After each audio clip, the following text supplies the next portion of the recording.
बोले भरत अपने प्राण छोड़ रहे थे। हनुमान जी ने कहा कि भरत तुम्हें मरने की आवश्यकता नहीं है, क्यों मर रहे हो? भरत ने कहा कि अवधि बीत रही है और राम जी के आने का भी संकेत नहीं हुआ, इसलिए भरत अब जीवित नहीं रहेगा। आज हनुमान जी ने कहा कि भरत तुम्हारे प्राण सामान्य नहीं है। तुम्हारे प्राण क्या सामान्य है? याद रखना भरत, यदि तुम भारत की धरती से चले जाओगे तो भारत की कंडीशन खराब होगी। बोले भारत का प्राणी भूखों मरने लगेगा। ऐसा भरत में क्या है प्यारे कि भरत के जाने के बाद भारत की कंडीशन खराब होगी? क्यों? क्योंकि 20 भरन पोषण करी जोरी ताकर नाम भरत ऐसे होई। इसलिए भरत तुम्हारा जिंदा रहना बहुत जरूरी है। अब भरत प्राण छोड़ रहे हैं। संत जब प्राण छोड़ता है तो मस्तिष्क से छोड़ता। आज भरत मरने वाले हैं प्यारे, लेकिन उसी समय मैं आपसे निवेदन करूं, हनुमान जी ने कहा कि राम जी ने तो यही कहा था भरतई कुशल हमार सुनायु, और कहीं कह देते कि समाचार दे दो तो इतने आ रहे कि तुम व्यवस्था नहीं कर पाओगे। और ईमानदारी से बताओ राम जी के साथ कितने आए? बोले पद्म उठा रहे जू थप बंदर। लेकिन इसके बाद आज राम जी के अनुसार बोले, लेकिन हनुमान जी ने देखा कि भरत प्राण छोड़ रहे हैं तो भरत जी महाराज से हनुमान जी ने कहा कि भरत तुम्हें मरना नहीं है। भरत कहने लगे विप्र देवता, अयोध्या की धरती से 3 एक साथ गए। बोले आगे राम अरे लखन ने पुनि पाचे और तापस बेस विराजत कांचे उभय बीच सिय सोअत कैसे ब्रह्म जीव विच माया जैसे। अयोध्या की धरती से 3 गए, अकेले आ रहे हैं। क्यों? बोले रघुकुल तिलक सुजन सुखदाता आयो कुशल देव मुनि त्राता। अकेले राम जी आए, इसका मतलब है अभी हमारी भाभी लंका में है, अभी सुरक्षित नहीं है। अभी हमारे लगता है कि हमारे लक्ष्मण भैया के प्राण चले गए, इसलिए तो अकेले आ रहे। लेकिन याद रखना, अब हनुमान जी अपनी तरफ से बोल पड़े।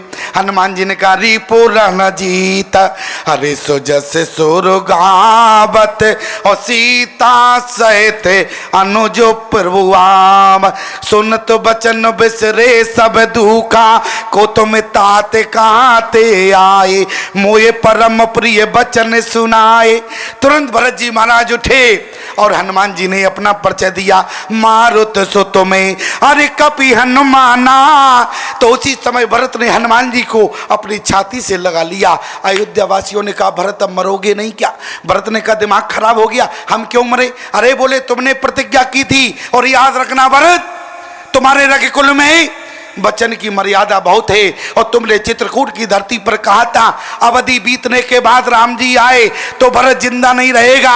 भरत मैं तुम्हारे मरने का इंतजार कर रहा हूं। रागे कुल रीत अरे सदा चली आई और प्राण जाई बर वचन न जाए। इसलिए भरत जल्दी से मरने की तैयारी करो। भरत ने कहा हम नहीं मरेंगे। क्यों? अरे तुमको लगता है कि आज हमारे राम जी नहीं आए? देखो कौन आ गया।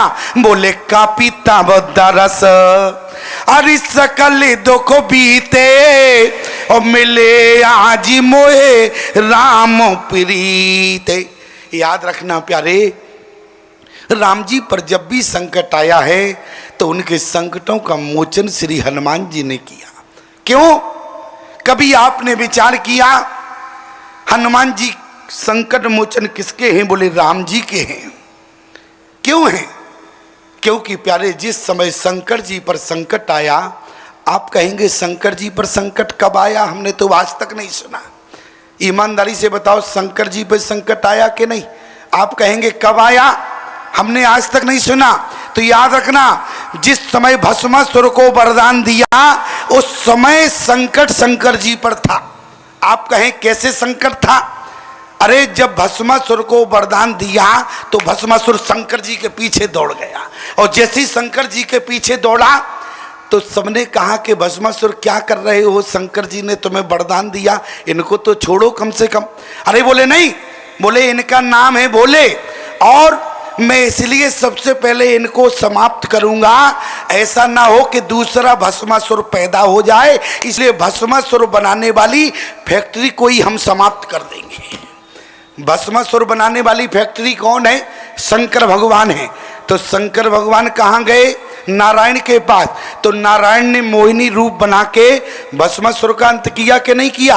और जरा विचार करना प्यारे, और जिस समय भस्मासुर का अंत नारायण ने किया, उसी समय शंकर भगवान ने कहा कि नारायण, आज जब शंकर पर संकट आया है तो तुमने हमारे संकट का मोचन किया है, लेकिन जिस समय तुम धरती पर जाओगे तो तुम्हारे ऊपर संकट आएगा, तो तुम्हारे संकट का मोचन ये शंकर हनुमान बनके करेगा। इसलिए हनुमान जी महाराज बोले राम जी के संकट मोचन बने, क्योंकि कर्ज चढ़ा हुआ था। और आज जब भरत जी महाराज प्राण छोड़ रहे थे, क्योंकि हनुमान जी को पंच प्राण रक्षक कहा गया, वहां सुग्रीव बानरों के प्राण बचाए, लक्ष्मण के प्राण बचाए, माता जानकी के प्राण बचाए, और यहाँ पर भरत के प्राण बचाए। याद रखना प्यारे, पंच प्राण रक्षक श्री हनुमान जी को कहा गया। और जिस समय हनुमान जी ने समाचार दिया, उसी समय भरत ने क्या कहा अयोध्या वासियों से? बोले कापी तब दरस अरे सकल दुख बीते, और मिले आज मोहे राम प्रीते। उसी समय प्यारे भरत जी महाराज ने अयोध्या वासियों से कहा, हनुमान के हृदय में बैठे राम जी का मुझे दर्शन हो गया, इसलिए भरत नहीं मरेगा। इतना ही हुआ कि पुष्पक विमान आ गया, क्योंकि कथा तो अनेक है लेकिन घड़ी खिसक रही है। तो हमने कहा जब घड़ी खिसक रही तो पुष्पक विमान भी जल्दी आ जावे। क्यों? अच्छा, पुष्पक विमान को आने में क्या टाइम लगेगा? अरे पुष्पक विमान की गति तो मन से ज्यादा तेज गति थी। और आज हनुमान जी महाराज पुष्पक विमान के पहले आए, समाचार दिया, पुष्पक विमान आया। और जैसे ही पुष्पक विमान आया और राम जी उतर नहीं पाए, और जैसे ही कहा अयोध्या आई, सारे बंदर कूद पड़े। और जैसे ही सारे बंदर कूदे और जितने राम जी से मिलने खड़े थे सब घर में भागे। और घर में भागे, बालकों ने कहा मैया दरवाजा बंद करो। मैया ने कहा राम जी आए। बोले राम जी तो नहीं आए, पता नहीं कौन देश के आए कि धूल ही धूल उड़ रही है। ऐसे लोग आए। और जैसे ही प्यारे याद रखना, लक्ष्मण ने कहा भैया हमने तुमसे क्या कहा था, इनको 2-4 दिन बाद आ जाते, कूदते फांदते, आप जबरदस्ती साथ में लेकर आए, व्यवस्था गड़बड़ हो गई। राम जी ने कहा हमारी मजबूरी थी साथ में लाने की। क्यों? क्योंकि यदि हम साथ में न लाते तो क्या होता? बोले नीत प्रीत परमारथ स्वार्थ, स्वार्थ होता। याद रखना आज की कंडीशन क्या है। मेरा किसी नेता के ऊपर व्यंग नहीं है, किसी राजनीति से जुड़ा हुआ व्यक्ति नहीं हूं मैं। याद रखना मैं किसी राजनीति से, क्योंकि लोग कहते हैं स्वामी जी आप नेताओं की बुराई कर देते हैं, इसका मतलब आप बीजेपी दल के नहीं हैं क्या? हमने कहा दिमाग खराब हो गया क्या? हम बीजेपी दल के क्यों हैं? बोले लगता है आप ना तो कांग्रेस दल के हैं, ना बीजेपी के दल के हैं, ना बजरंग दल के हैं। हमने कहा भले आदमी हमारी बात सुनो, ना तो हम बीजेपी के दल के, ना कांग्रेस दल के, हम तो प्यारे तुलसी दल पार्टी के हैं, इसलिए किसी से डरते नहीं। अच्छा बताओ हम ही डरने लगे तो समाज कहाँ जाएगा? जरा विचार करना। नेता यहाँ बैठे हो, राजनीति बुरा मत मानना, ईमानदारी से बताना। अब आपसे पूछना चाहते हैं, नेता जब इलेक्शन लड़ता है, अभी इलेक्शन पास नहीं हुआ, तब नेताजी आपके दरवाजे आते हैं, तो ईमानदारी से बताओ नेताजी की पोजीशन क्या होती? क्यों भाई? नेताजी की पोजीशन क्या होती है? सब समझ गए होंगे हम मुंह से क्या कहें। अच्छा ईमानदारी से बताओ, नेताओं की पोजीशन होती है। अच्छा जब नेताजी जीत जाते हैं और जब किसी विमान पे बैठ जाते हैं तो नेता की पोजीशन कैसे होती है? ऐसे होती है, और जनता की पोजीशन ऐसे होती है। अच्छा गलत कहा हो तो ईमानदारी से बताना। नेता जैसे ही आवे तो जनता, अच्छा हमने गलत कहा क्या? अच्छा जनता से जब पूछा गया ऐसी पोजीशन का मतलब क्या है? बोले हमें नेताओं ने बताया। तो हमने कहा इसकी परिभाषा क्या होती है? बोले इसकी परिभाषा होती है हम तुम्हारे हैं इसलिए इसी पर मोहर लगाना। तो हम समझ गए। और जब नेताजी विमान पर हो गए तो जब जनता ने कहा नेताजी हम तुम्हारे हैं, तो नेताजी ने कहा ना हम थे ना है। क्यों भाई, समझ में आ गया कि नहीं आया कि और समझाएं? मैं आपसे निवेदन कर रहा हूं, हमारी बात थोड़ी कड़वी होगी लेकिन समझना पड़ेगा। यदि जब आप नहीं समझेंगे तो हम किसको समझाएंगे? क्यों भाई, हमारी वाणी को जब आप नहीं समझेंगे तो किसको समझाएंगे? राम जी ने कहा मजबूरी थी। बोले नीत प्रीत, अरे जिस बानरों के बल पे आज पुष्पक विमान मिला, आज उस पुष्पक विमान में यदि मैं अकेले बैठ जाता तो स्वार्थ हो जाता। याद रखना, जिस जनता के बल पे नेता हेलीकॉप्टर में होते हैं और जनता नीचे होती है, लेकिन हमारे राम जी ने उसी पुष्पक विमान में उस जनता को भी बैठाया जिस जनता की बदौलत ये पुष्पक विमान मिला। जब बंदरों ने कहा प्रभु ये बताओ ये पुष्पक विमान कैसे मिला? बोले जब विभीषण राजा बना। बोले विभीषण राजा कब बना? बोले जब रावण बना। बोले रावण कैसे मरा? बोले तुम्हारे बल में। अब बताओ ईमानदारी से ये पुष्पक विमान कब मिला? बोले तुम्हारे बल में रावण मार्यो और तिलक विभीषण का पुण्य सारे हो। इसलिए प्यारे, आज राम जी ने कहा लक्ष्मण यदि आज मैं इन लोगों को ना लाता तो बोले नीत प्रीत परमानंद स्वार्थ होता। लेकिन प्यारे, जैसे ही राम जी उतरे वहाँ से वशिष्ठ जी आए। वशिष्ठ जी के चरणों में राम जी ने दंडवत किया, लक्ष्मण ने, दोनों ने धाय धरे गुरु चरण सरोरव। और इसके बाद गुरुदेव ने कहा राम जी घड़ी आ गई। राम जी ने कहा घड़ी कौन सी आई? बोले आज सो घड़ी। वो घड़ी मत समझना तुम ससुराल वाली, समझ रहे हमारी बात? क्योंकि लोगों को ससुराल की घड़ी बहुत दिखती है। क्योंकि आज बोले कौन सी घड़ी आई? बोले आज सो घड़ी सुदिन समुदायी और गुरु वशिष्ठ दूजो लिए बुलाई। इसलिए राम जी से कहा बोले तुम्हें सिंहासन पर बैठना है, आज मुहूर्त है। राम जी ने कहा गुरुदेव माफ करना आज हम नहीं। क्यों? बोले पहले हम तीनों भाइयों के स्नान कराएंगे। देख नहीं रहे इनके केस उलझ गए हैं। और याद रखना राम जी ने भरत के केस सुलझाए। मैं केवल आपसे कहना इतना चाहता हूं, भाई भाई का केस कोई न्यायाधीश की ताकत नहीं है जो भाई भाई का केस सुलझा सके। भाई का केस जब जीवन में सुलझेगा तो भाई ही सुलझा सकता है, दूसरा नहीं। इसलिए पुण्य करुणा निधि अरे भरती हकारे और निज कर राम जटा निर्वारे। मैं आपसे निवेदन एक बात और करूं। बंदरों ने कहा प्रभु ये बताओ अपने भाइयों को कौन नहलाएगा?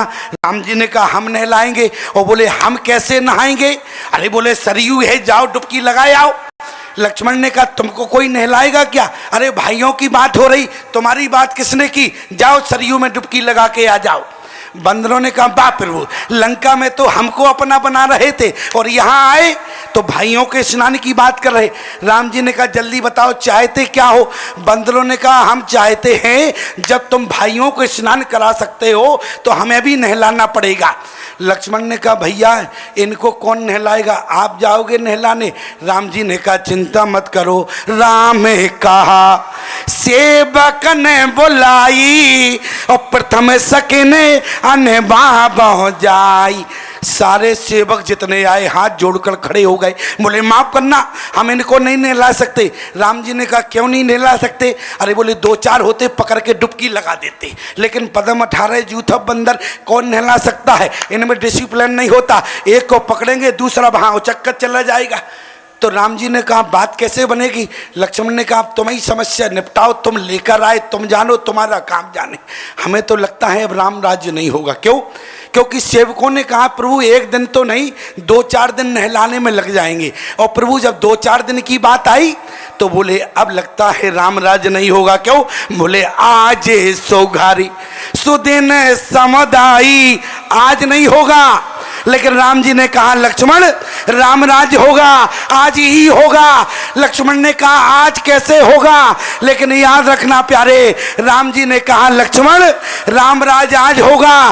बोले आज कैसे होगा, इतनों को नहलाना पड़ेगा, आप नहला नहीं पाएंगे। लेकिन याद रखना राम जी ने कहा लक्ष्मण कल जो आएगा वो आज ही बनकर आएगा, इसलिए राम राज होगा तो आज ही होगा, इसलिए आज सौघारी। ईमानदारी से बताओ कल कभी आता है क्या, कल कब आता है? मैं आपसे निवेदन करूं कल जो आएगा वो आज बनकर आएगा।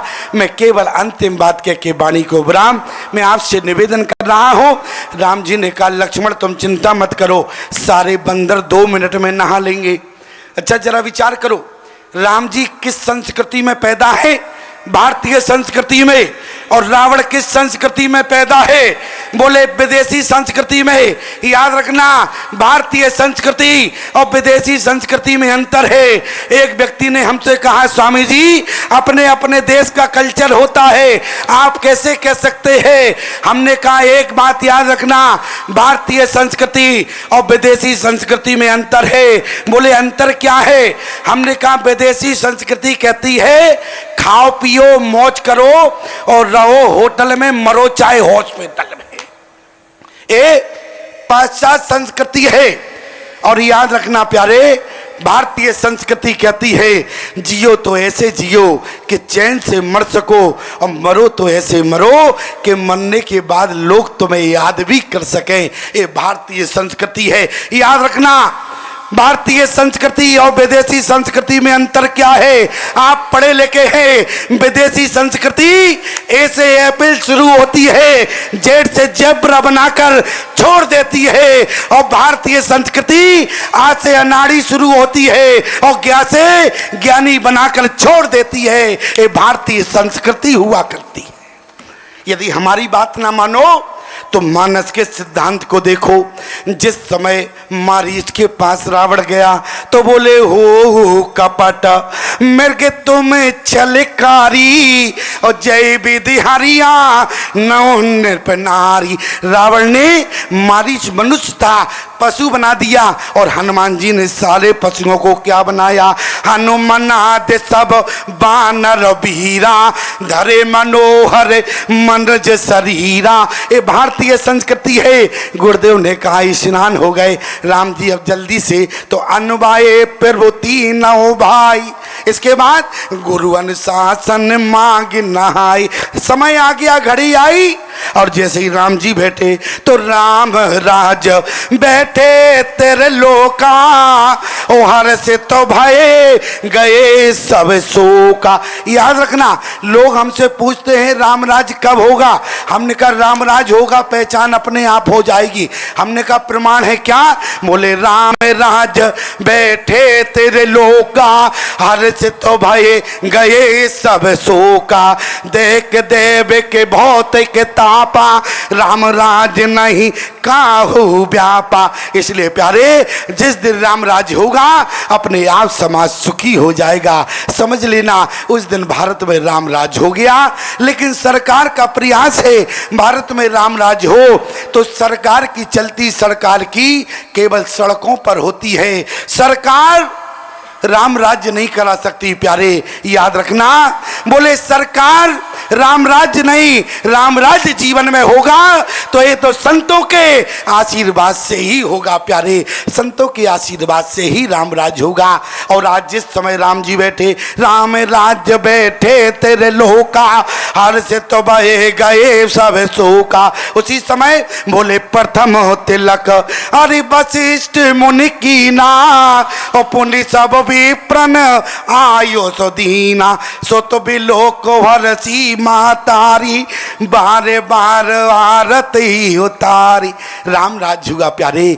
कथा के माध्यम से याद रखना प्यारे, राम राज यदि चाहते हो तो राम राज की नहीं पूरे मानस की अपने अंतःकरण में स्थापना कर लेना प्यारे।